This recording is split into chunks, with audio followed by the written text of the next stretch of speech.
It's difficult to know what to say when someone dies. It is tough when you are close to the person and want to find just the right words to express your sorrow at their passing and comfort the family members they may have left behind.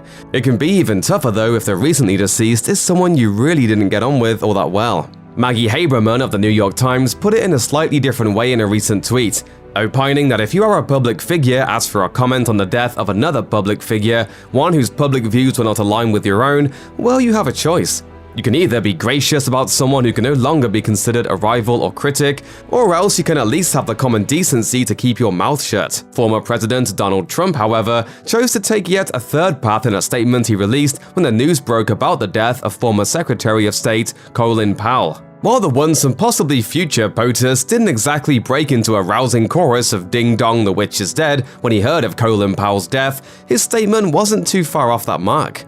As per Maggie Haberman's tweet, he said it was, "Wonderful to see Colin Powell, who made big mistakes on Iraq and famously so-called weapons of mass destruction, be treated in death so beautifully by the fake news media. Hope that happens to me someday." Trump took a few more shots at the man he called a classic rhino, meaning Republican in name only, and saying that Powell was the first to attack other Republicans. Powell did in fact refer to Donald Trump as both a national disgrace and an international pariah. But such opinions were hardly uncommon even among his fellow party members. What's more, these words were not aired in a public forum, but used in private emails that were only brought to light when his account was hacked. Trump, never the forgiving type, concluded his condolences with a less than gracious, "He made plenty of mistakes, but anyway, may he rest in peace." Twitter was, for the most part, equal parts amused, bemused, and irate about Trump's unbelievably inappropriate words. One Twitter user called the message disgusting. Another tweeted it was repulsive, and still others went with deplorable. There were also those who wondered if those words could have been meant as a parody. But as one Twitter user pointed out, Trump's message was, "Almost like it's a fake, but that's how bad he is."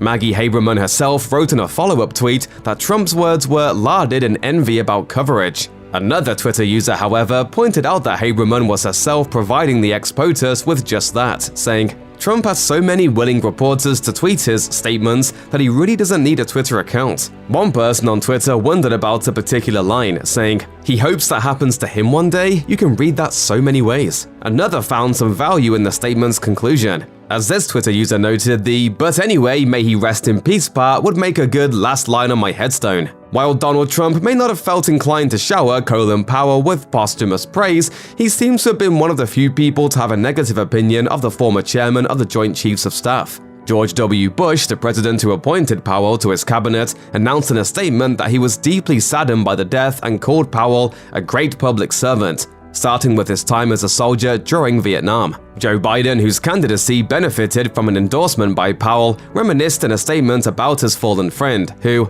embodied the highest ideals of both warrior and diplomat.